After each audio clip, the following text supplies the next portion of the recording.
علی و اولاد علی بلند تر صلوات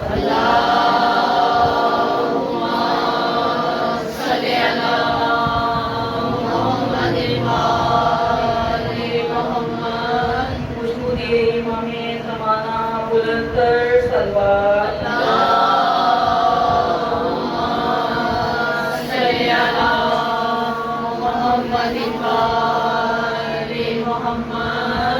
أعوذ بالله من الشيطان الرجيم بسم الله الرحمن الرحيم الحمد لله رب العالمين الصلاة والسلام على رسوله الكريم وآله الطيبين الطاهرين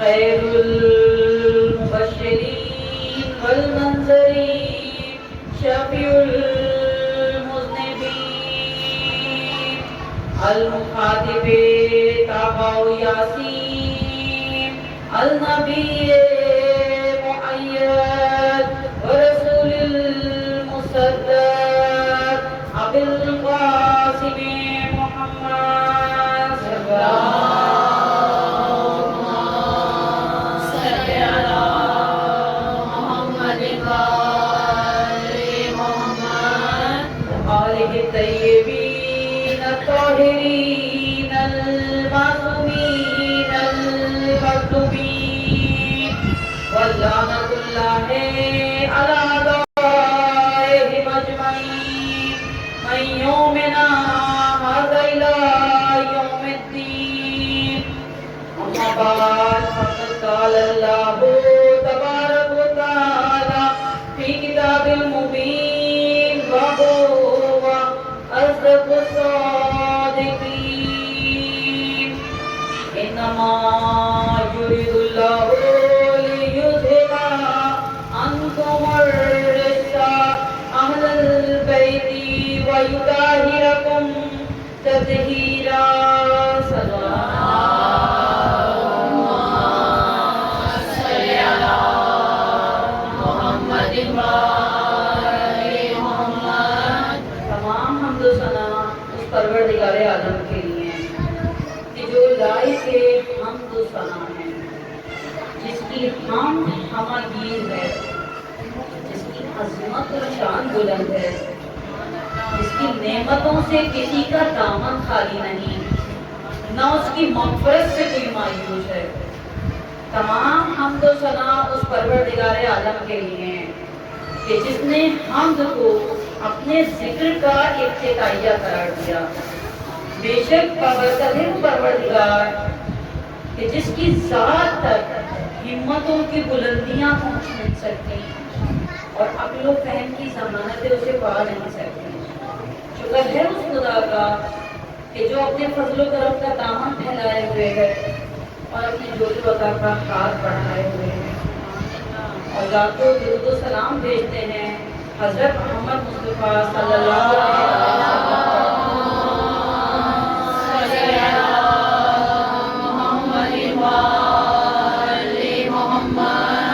کہ جو نبی رحمت ہیں اور آپ کی آل پر کہ جو امت کے لیے سامان شفاعت اور دین کے لیے روشن مینار ہیں۔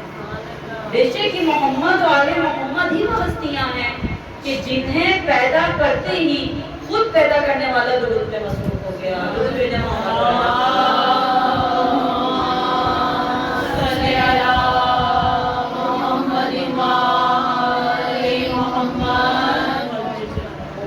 آج میرا موضوع گفتگو قوم جن ہے، اور اس حوالے سے میں نے حضرت سلیمان ابن داؤد کی دعا کو اپنا موضوع سخن قرار دیا ہے کہ جس کا مفہوم یہ ہے کہ حضرت سلیمان ابن داؤد دعا فرماتے ہوئے نظر آ رہے ہیں کہ اے پروردگار عالم، مجھے ایسی بادشاہت عطا کر دے کہ ہر چیز میرے تابع ہو جائے۔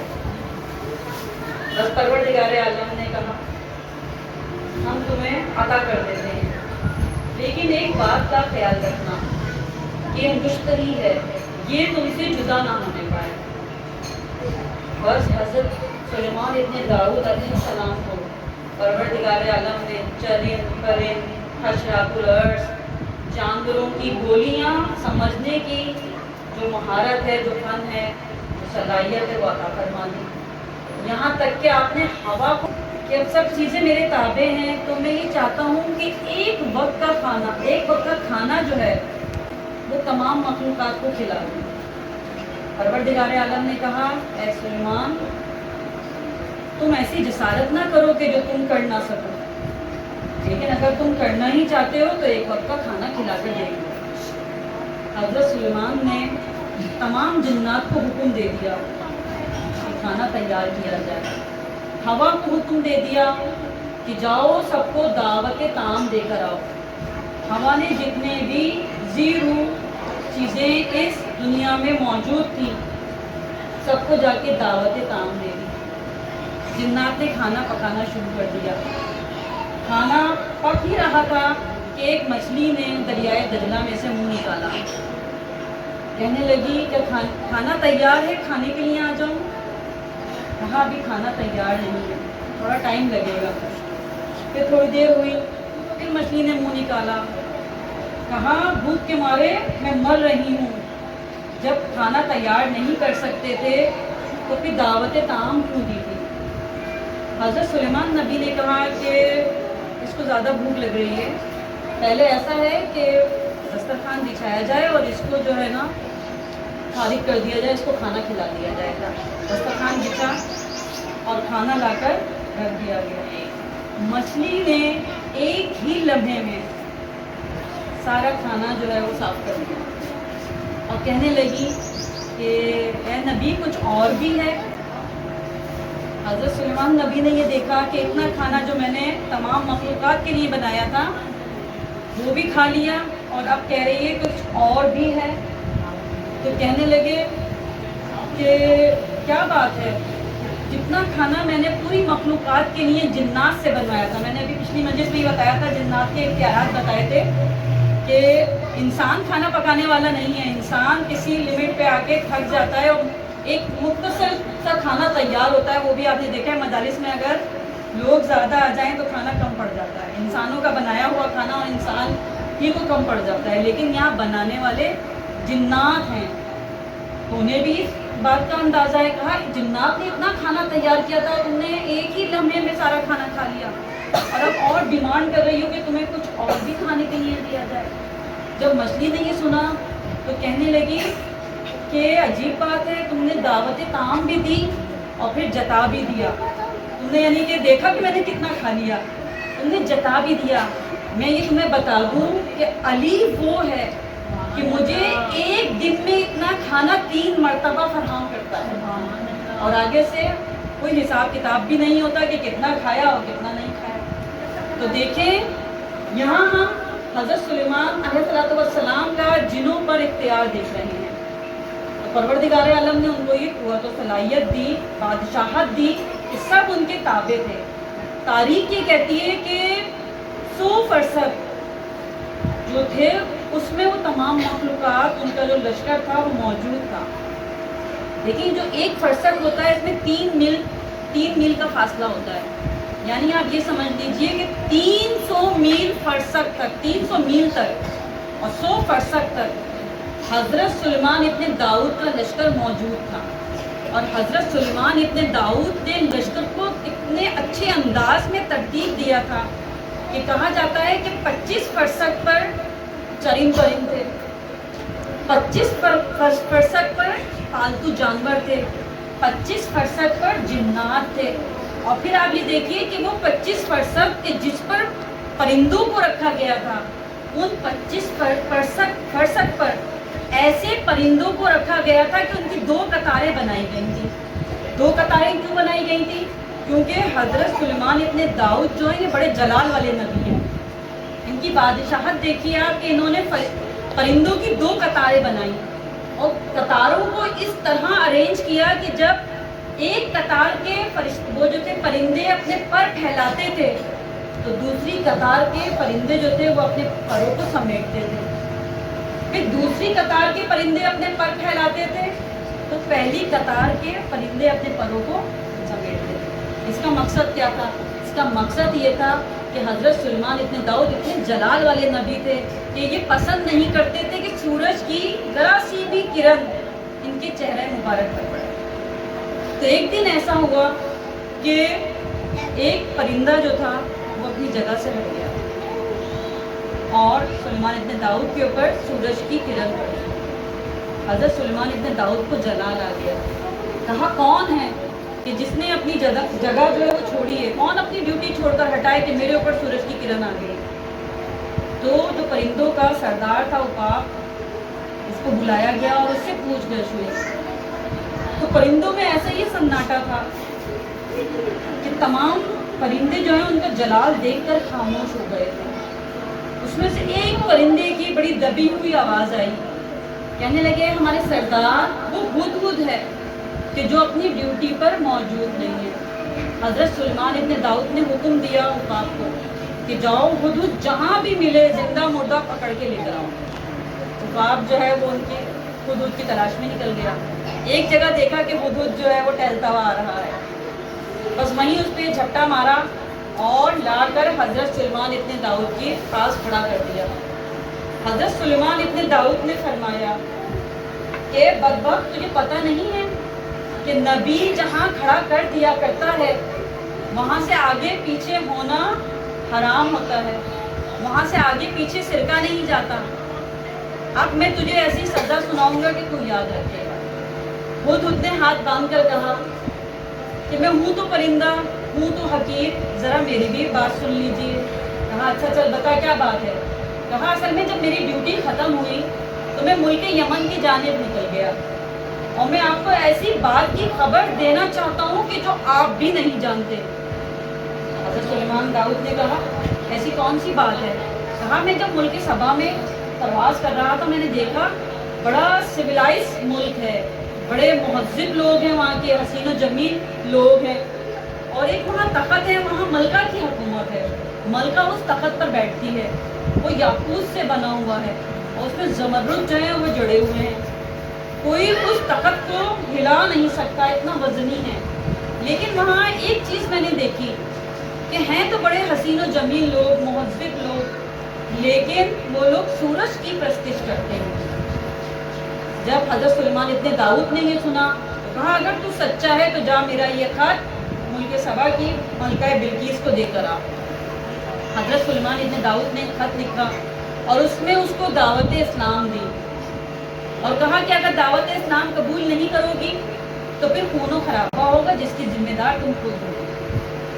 اب خود یہ خط لے کر چونچ میں لے کر پرواز کرنی شروع کر دی۔ اب کہا یہ جاتا ہے کہ حضرت سلیمان کا جو ملک تھا جہاں ان کی بادشاہت تھی وہاں سے لے کے ملک یمن تک 6 مہینوں کا فاصلہ تھا۔ حضرت سلیمان ابن داؤد نے ہوا کو حکم دیا کہ اسے لمحوں میں لے کر جا۔ کہا جاتا ہے کہ خود نے وہ 6 مہینوں کا سفر لمحوں میں طے کیا۔ اب جب وہاں پہنچا تو ظاہر وہاں بھی پہرے تھے، کہا جاتا ہے کہ وہاں چڑیا پر نہیں مار سکتی تھی، تو پھر ہدہد تھا۔ اب اس نے سوچا کہاں سے یہ خط اس کو دے کر آؤ، تو اس نے دیکھا کہ ایک اوپر محل کے اوپر روشن دان ہے، وہاں کسی کا پہرا نہیں ہے۔ اس نے پرواز کی اور روشن دان سے اس کی گجری میں داخل ہو گیا۔ ملکہ بلقیس جو تھی وہ اس وقت محو خواب تھی، اس نے جا کر وہ خط ان کے کاندھے پہ رکھ دیا اور پھر آ گیا۔ اب جب وہ خواب سے بیدار ہوئی اور اس نے دیکھا کہ خط رکھا ہوا ہے، پڑھا اس خط کو تو سب کو طلب کر لیا۔ کہا کون ہے جو میری اجازت کے بغیر میرے کمرے میں آیا؟ سب نے کہا کہ بھئی ہم نے تو کسی کو آتے ہوئے نہیں دیکھا۔ پھر وہ خط پڑھا، اس کے ایڈریس کو دیکھا تو ایڈریس میں جو ہے حضرت سلیمان ابن داؤد کے ملک کا نام لکھا ہوا تھا۔ اس نے 75 لوگوں کو بلایا اور کہنے لگی کہ جاؤ یہ مال و زر جو ہے اونٹوں پہ لاد کر لے جاؤ، اور پھر سونے کی 25 اینٹیں بھی دی، یہ 25 اینٹیں بھی لے جاؤ اور جا کر ان کو توفتاً پیش کر دو۔ اور ہاں یہ بھی دیکھنا کہ دنیا میں کون سا ایسا ملک ہے کہ جو ہم سے زیادہ پاورفل ہے۔ بس وہ 75 لوگ جو تھے وہ سب زیورات لے کے، مال و زر لے کے اونٹوں پہ روانہ ہو گئے۔ ادھر حضرت سلیمان نبی کو وحی ہو گئی کہ ملکہ بلقیس جو ہے اس نے اپنا وفد روانہ کیا ہے اور آپ کی طرف آ رہا ہے۔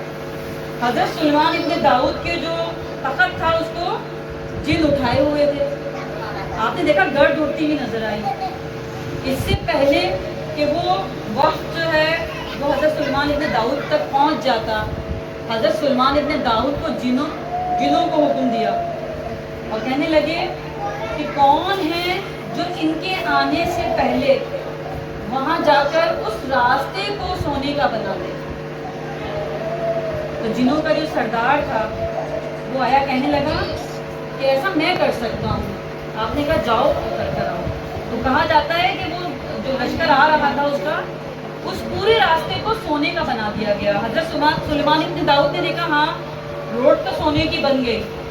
پھر آپ نے کہا یہ جو 25 اینٹیں ہیں نا، ہماری نظر میں تو یہ اینٹیں ہوتی ہیں کہ جو ہم اینٹیں دیکھ رہے ہیں، لیکن اس زمانے میں بڑے بڑے بلاک ہوتے تھے۔ حضرت سلیمان نے کہا کہ اب یہ 25 اینٹوں کی جگہ جو ہے نا یہ خالی کر دو۔ پوری روڈ سونے کی بنی ہوئی تھی، 25 اینٹوں کی جگہ خالی کر دی گئی۔ اب جب وہ لشکر قریب پہنچا اس نے دیکھا پورا راستہ جو ہے وہ سونے کا بنا، 25 اینٹیں لے کے آ رہے تھے نا سونے کی، باقی مال و زر لے کے آ رہے تھے۔ اس نے کہا تو پورا راستہ جو ہے یہ سونے کا بنا ہوا ہے۔ اب آگے بڑھے تو دیکھا کچھ جگہ خالی ہے، کچھ جگہ اکھڑی ہوئی ہے، وہاں سے روڈ خراب ہوئی ہے، جیسے ہمارے پاکستان کی روڈیں بھی اکھڑی جاتی ہیں۔ تو روڈ جو ہے نا وہاں سے خراب ہو گئی۔ خراب ہونے سے یہ ہوا کہ اس کے ذہن میں یہ آیا کہ یہ روڈ جو خراب ہے اس کو دیکھا جائے کہ یہ کیوں خراب ہے۔ اب یہ دیکھ ہی رہا تھا تو اس نے اس کو گنا، 25 ہی اینٹوں کی جگہ وہاں خالی تھی۔ یہ اتنا زیرک انسان تھا جو اس نے بھیجا تھا، اس نے کہا 25 ہی اینٹوں کی جگہ خالی ہے۔ تو اس نے یہ کیا کہ اب اس نے سوچا کہ اگر میں یہ 25 اینٹیں لے کر جاتا ہوں اسے تحفتاً دیتا ہوں تو وہ بادشاہ کیا سوچے گا کہ شاید یہاں سے 25 اینٹیں اکھڑی ہوئی ہیں، یہی ہماری اینٹیں اکھاڑ کر ہمیں ہی تحفہ دے رہا ہے۔ اس نے اپنی عقل مندی سے یہ کیا کہ وہ جو 25 بلاک لے کے آیا تھا ان کو فل کرا دیا، وہ ایڈجسٹ ہو گئے۔ اب جب وہاں پہنچا تو کہنے لگا کہ میں 9 سوال لے کر آیا ہوں، اگر آپ نے 9 سوال میرے بتا دیے، ان کا جواب بتا دیا تو ہم بھی آپ کے ہیں اور ہماری ملکہ بھی آپ کی ہے۔ اب اس میں سے ایک سوال یہ تھا کہ وہ ایک موتی لے کے آیا، بڑا نفیس موتی تھا، بڑا نازک موتی تھا، اس میں ایک طرف سوراخ ہوا تھا اور ایک جگہ سے سوراخ بند تھا۔ کہا ہمارا سوال یہ ہے کہ اس میں سوراخ کر کر دکھاؤ، اور دوسرے یہ کہ جب سوراخ ہو جائے تو پھر اس میں سے دھاگا نکال کر دکھاؤ۔ یہ سوال کیا گیا۔ حضرت سلیمان ابن داؤد نے تمام جنات کا نظر ڈالا اور ایک دن کو بلایا کہ آؤ اس میں سوراخ کرو۔ اتنا نفیس موتی کہ ذرا بھی ادھر سے ادھر ہو 2 موتی ٹوٹ جائے گا۔ جن نے آگے سوراخ کرا، آپ نے دیکھا کہ ایک چونٹی گزر رہی ہے، چونٹی کو حکم دیا کہ اس میں سے دھاگا نکالنا، اس نے دھاگا نکال دیا۔ اب جب اس وقت میں یہ دیکھا کہ یہ تو سارے کام کر کے دکھا رہے ہیں تو واپس پلٹ گیا، اور واپس پلٹ کر اس نے ملکہ سے کہا کہ ہم ان کے آگے کچھ بھی نہیں ہیں، ہمیں ان کو تسلیم ہی کرنا پڑے گا۔ تو ملکہ نے کہا کہ اب سب اگر عوام پوری راضی ہے کہ ہم ان کے آگے کچھ نہیں، ہماری طاقت ان کے آگے کچھ نہیں، تو ہمیں تو تسلیم کر کے دیں۔ سارے آنے عوام کو لے کر چلی کے روانہ ہو گئے۔ اچھا وہ تخت جس میں وہ بیٹھتے تھے وہ اتنا وسیع تھا کہ ڈائریکٹ 6 مہینوں کا سفر طے کر کے جانا تھا، وہ کوئی اٹھا ہی نہیں پا سکتا تھا، کوئی اٹھا ہی نہیں رہا تھا اس کو۔ اب اس نے کہا کہ کیا کریں، پھر مجبوراً اس کو وہ تخت وہاں کے چھوڑنا پڑا۔ اس نے کہا ذہن میں یہ آیا کہ ہو سکتا ہے کہ واپسی کا بھی سفر ہو جائے تو پھر نہیں آنا پڑے گا۔ وہ تخت چھوڑ کر اپنی عوام کو لے کر روانہ ہو گئے۔ وہاں پہ حضرت سلیمان ابن داؤد کو وحی ہوئی کہ ملکہ بلقیس اپنی پوری عوام کو لے کر آ رہی ہے۔ حضرت سلیمان ابن داؤد نے سنا تو کہا کچھ عجیب کیا جائے، کچھ ایسا کیا جائے کہ جسے دیکھ کر وہ حیران بھی ہو جائے، پریشان بھی ہو جائے۔ بس ادھر سے ملکہ بلقیس اپنی پوری عوام کو لے کر جب وہاں پہنچنے لگی تو حضرت سلیمان ابن داؤد نے اپنے پورے لشکر کو بلا لیا۔ کہا تم میں سے کون ہے جو ملکہ بلقیس کے تخت کو اس کے پہنچنے سے پہلے یہاں لایا؟ کہا جاتا ہے 3 کا فاصلہ رہ گیا تھا کہ وہ پہنچتی، تو آپ نے کہا کہ کون ہے جو لے کے آئے گا؟ اس میں سے ایک جن کا سردار ہو گیا، کہنے لگا آقا آپ مجھے اجازت دیجیے، میں وہ تخت لے کر آتا ہوں۔ آپ نے فرمایا تخت تو لے کر آؤ گے، لیکن یہ بتاؤ کتنے ٹائم میں لے کر آؤ گے؟ اس نے کہا کہ اسے کیلکولیشن کی اور پھر کہنے لگا میں اتنی دیر میں لے کے آؤں گا کہ آپ اٹھیں گے اور بیٹھیں گے، اٹھنے اور بیٹھنے کا جو پروسیس ہے اس کے بیچ میں وہ تخت لا کر آتا گھر میں پیش کر دیا۔ آپ نے اسے ریجیکٹ کر دیا، آپ نے کہا یہ تو بہت ٹائم ہے اٹھنے اور بیٹھنے کا، یہ تو بڑا لمبا ٹائم ہے، اس کے لیے تو میں تمہیں ریجیکٹ کرتا ہوں۔ پھر پوچھا کیا کوئی اور ہے جو ملکہ بلقیس کے تخت کو حاصل کر سکے؟ پھر انسانوں میں سے ایک شخص تھا کہ جس کا نام آصف ابن برقیہ بتایا جاتا ہے، کہ جو حضرت سلیمان کا وصی بھی ہے، وہ کہا جاتا ہے چچا زاد بھائی بھی ہے۔ وہ کھڑے ہو گئے، کہنے لگے مجھے اجازت دیجیے کہ میں تخت بلقیس لے کر آؤں۔ آپ نے فرمایا جن نہیں لا پا رہا، وہ اتنا ٹائم لے رہا ہے کہ میں نے اس کو ریجیکٹ کر دیا، تم بتاؤ تم کتنی دیر میں لاؤ گے؟ تو کہا یہ جاتا ہے کہ حضرت آصف ابن برقیہ جو تھے یہ کتابوں کا تھوڑا سا علم رکھتے تھے، انہوں نے کہا کہ میں اتنی دیر میں لے آؤں گا کہ آپ کا جو پلک جھپکنے کا ٹائم ہے آپ پلک جھپکیں گے، اس سے پہلے میں تخت بلقیس لا کر آ کر حضرت سلیمان ابن داؤد نے سوچا اتنی مختصر سے ٹائم ہے، پلک جھپکنے سے پہلے انہوں نے ذرا سا پلک کو جھپک کر دیکھا، ابھی پلک جھپک کر دیکھا ہی تھا کہ تخت بلقیس موجود ہو گیا۔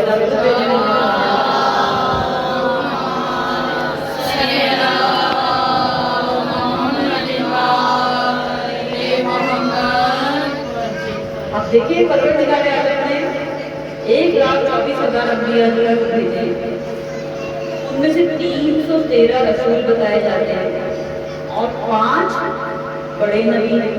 آپ حضرت سلیمان ابن داؤد ہمارے نبی کا مقابلہ کیا کریں گے؟ ہمارے نبی وہ کہ جو تمام انبیاء کے سردار ہیں۔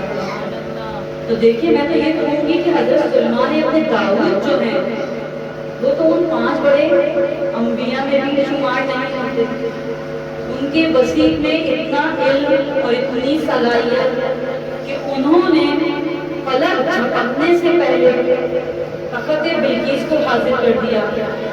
چھوٹے نبی کے چھوٹے وسیع پلک جھپکنے سے پہلے تخت بلقیس کو لا کر رکھ دیا، تو کیا بڑے نبی کا بڑا وسیع اگر خیبر میں پلک جھپکنے میں حاضر نہ ہو جائے تو اس میں کون سی کمال کی بات ہوگی؟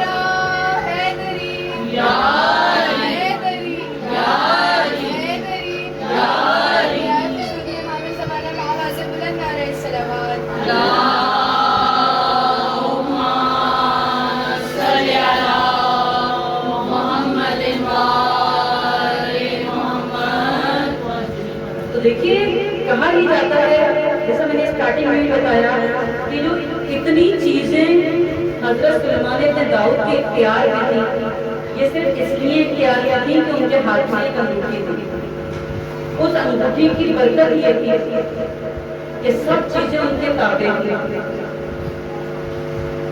اور پروردگار عالم نے کہہ ہی دیا تھا کہ اگر یہ انگوٹھی ان سے جدا ہو تو بس سب چیزیں جو ہے نا منہ موڑ لیں گے۔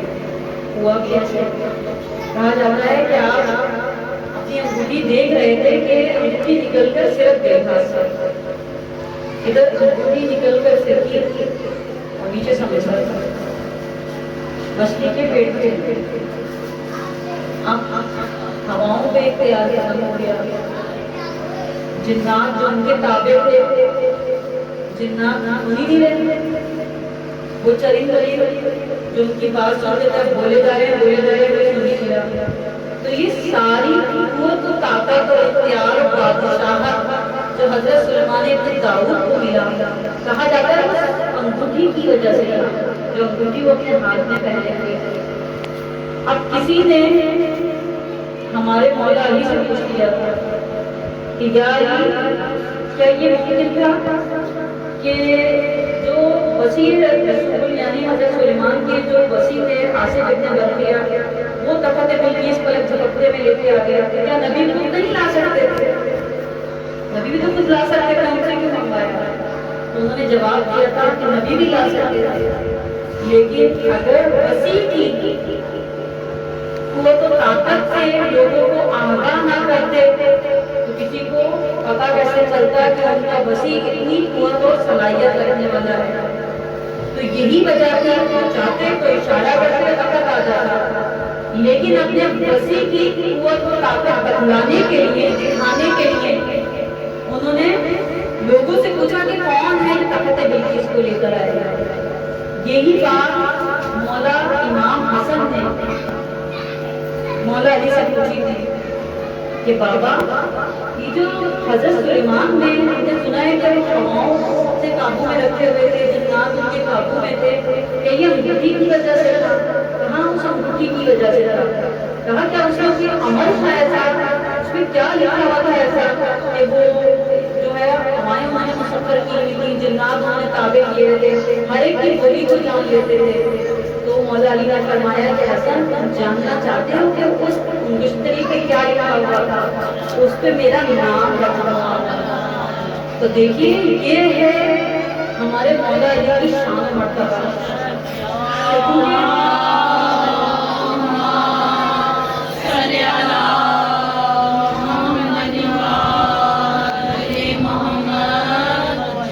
تو دیکھیں یہاں ہم نے ایک نبی کی جنات پر حکومت واضح کی کہ ان کی حکومت صرف اتنی تھی کہ وہ انگوٹھی جب تک ہاتھ میں رہی جب تک وہ دلوں پر حکومت کر رہے تھے، لیکن ہمارے مولا علی کون ہے کہ دیکھیں جتنے ذہنوں کو رسول خدا نے فتح کر دیا تھا، اب باقی ذہن جو رہ گئے تھے انہیں مولا علی نے فتح کیا۔ اور مولا علی کی 95 یا 97 جنگیں بتائی جاتی ہیں کہ آپ کی بے شمار جنگیں انسانوں سے تو ہوئی ہیں، اس مخلوق سے بھی ہوئی ہے کہ جو نظر نہیں آتی۔ تو یہ وجہ بھی ہے مولا علی کی ایک فضیلت ہے کہ آپ نے جنات سے بہت ساری جنگیں کی اور ان لوگوں کو بھی دائرہ اسلام میں کیا، کیونکہ لوگ تو یہ سوچتے تھے کہ چلو انسان کا نظر آ رہا ہے، انسانوں سے جنگیں ہو رہی ہیں، چلو نظر آ رہا ہے، لیکن جب مولا علی جنات سے جنگ کرنے چلے تو ہم یہ دیکھتے ہیں کہ صحابہ میں باتیں شروع ہو گئی کہ آج تو کام تمام ہو جائے گا۔ ابھی تک تو علی ہر جنگ میں خاتے بن کر آئے تھے اور بڑے رسول کے گن گایا کرتے تھے، تاریخ میں بھی گن گائے جاتے ہیں، لوگ بھی جاتے ہیں۔ آج تو ایسے مخلوق سے لڑنے جا رہے ہیں کہ جو نظر ہی نہیں آتی، آج تو علی گئے، لیکن پھر ہم نے دیکھا کہ مولا علی نہ صرف کنویں میں فتح کر کر آئے بلکہ آپ نے فرمایا کہ اگر اسلام قبول نہ کیا تو پھر تم سب کو واصلے سے دور کر دو۔ تمام جنات کہا جاتا ہے کہ دائرہ اسلام میں داخل ہوئے۔ تو دیکھیے بات یہ ہے کہ جب نبی جو ہے وہ انسانوں کا بھی ہادی ہے، جنات کا بھی ہادی ہے، تو نبی کے بعد جو جانشین نبی ہوگا کیا وہ انسانوں کا ہادی ہوگا؟ کیا رسول اپنے بعد اس قوم جن کو بے ہادی چھوڑ گئے؟ ہرگز نہیں۔ یہی وجہ ہے کہ ہم تاریخ میں دیکھتے ہیں کہ بہت ساری جنگیں ایسے ہوئی کہ آپ نے بہت سارے جنات کو دائرہ اسلام میں داخل کیا۔ اب جنات جو ہیں ظاہر ہے ان کے وجود سے ہم انکار نہیں کر سکتے، اور تاریخ میں بھی مختلف واقعات ملتے ہیں کہ جنات سے بظاہر بھی لوگوں نے ملاقات کی ہے، اور ہمیں ظافر جن کے حوالے سے بھی ملتا ہے کہ مجلس ظافر جن کے حوالے سے ہو رہی ہے، تو یہ بھی میں بتاتی چلوں کہ ظافر جن کی بھی ہم دیکھتے ہیں کہ ملاقات ہوئی ہے۔ ہم نے دیکھا ایک بدر قبیلہ ہے، اس کا بھی واقعہ ملتا ہے کہ اس نے بھی ظافر جن سے باتیں بدر کا حال سنا۔ پھر ہم یہ دیکھتے ہیں کہ جو عالم ہوتے ہیں، جو عامل ہوتے ہیں، انہوں نے بھی عمل کر کے ظافر جن سے دہشت کیا اور ان سے باتیں کربلا کا حال سنا۔ بالکل جتنا جیسے میں نے مرزا دبیر کا بتایا تھا، مرزا دبیر کا بھی واقعہ ملتا ہے کہ آپ نے ظافر جن سے باتیں کربلا سنا۔ ایسا ہی ایک واقعہ ہوا ہے کہ ہم یہ دیکھتے ہیں کہ میر انیس جو بہت بڑے مرثیے کے لیے مشہور ہیں، کسی تعارف کے موقع آئے ہیں، ان کی بھی ظافر جن سے ملاقات ہوئی، اور اس ملاقات میں انہوں نے کہا کہ ظافر میں چاہتا ہوں کہ مجھے کربلا کا